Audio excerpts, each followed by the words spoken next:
karena film ini kan ya, relate dengan apalagi keadaan sekarang yang sampai kemarin aja masih saya dengar di berita bahwa ada anak umur berapa itu dikunci di kamarnya berhari-hari, itu kan nggak masuk akal gitu.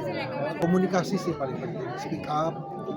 Jika ada korban bully, speak up dan berani bela dirinya demi kebaikan kita.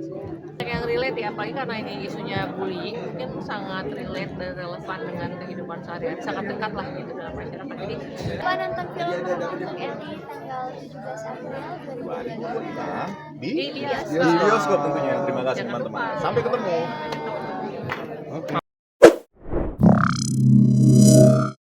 Ada beberapa kali studio juga main. Saya juga dapat berita bahwa ya alhamdulillah mereka puas dengan apa yang kita tampilkan di layar. Dan tadi juga bahwa senang juga saya melihatnya langsung gitu ya, apalagi teman-teman pemain nggak tahu bahwa ada plot twist lagi di belakang. Aku cuma aku yang tahu. Oh, jangan. Karena suara Aku juga tahu. Oh iya, karena suara kita. Pengkhianat kan? Jadi saya sih alhamdulillah saya sangat happy. Kartika seperti apa? Ya, seperti apa ya? Ya nggak tahu, saya belum dapat kabar apa-apa sih setelah perbincangan ini animo masyarakat. Cuman dari kemarin posting tuh kayak banyak yang relate ya, apalagi karena ini isunya bullying, mungkin sangat relate dan relevan dengan kehidupan sehari-hari, sangat dekat lah gitu dalam masyarakat. Jadi ketika kita promo gitu banyak banget yang respon kayak nggak sabar upaya segala macam gitu. Dan melihat yang setelah premier hari ini pada ini ya cukup terkesan jadi ya. Nanti gimana? Tadi melihat acting kamu juga itu seperti apa? Kalau acting aku gak bisa nilai, tapi Semangat. makasih.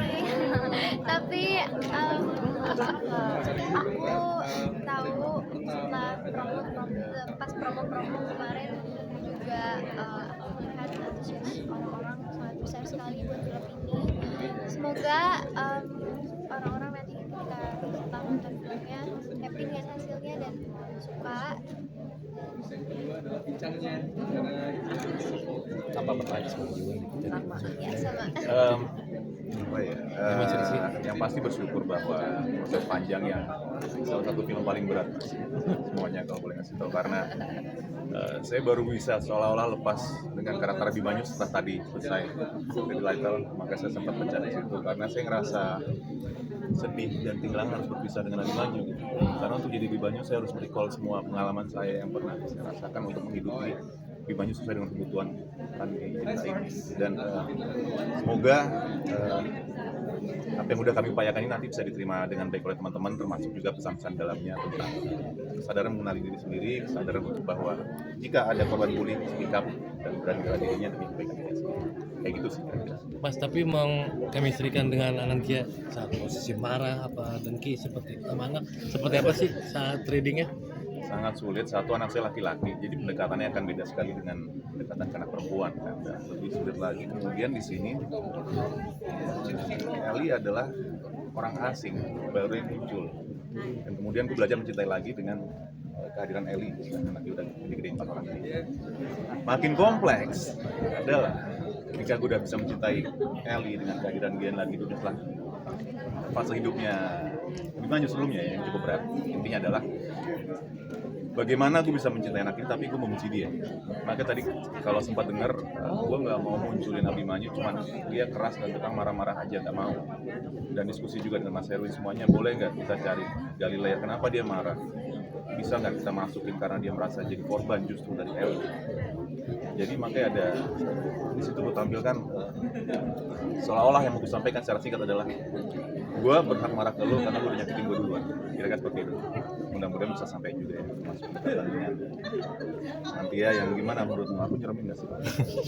Waktu syuting aja terus terang saya takut dia lost control kan, matiin. Tapi akhirnya setiap sebelum dan sesudah adegan itu langsung mereka berpelukan, kayak ngomong dulu saya mau begini jadi kayak gini. Tapi di pas saat syuting jangan sampai lost control nih orang. Tapi ada yang unik sih. Mbak lihat aja posisinya gue dimakan dengan Iya, serem banget pas gini loh. Nah itu Kan aku satu adegan puncak yang cukup berat itu diambil di awal syuting ya. iya. Jadi yang kita lakuin waktu itu ya udah aku pancingin dia kira-kira sih nggak sebelum kita pimpin. Iya. Itu sangat amat membantu. Tapi abis aku pancing dialognya tak diemin. Iya. Jadi abis tak pancingin aku nggak mau ngeliat muka dia sampai take pertama.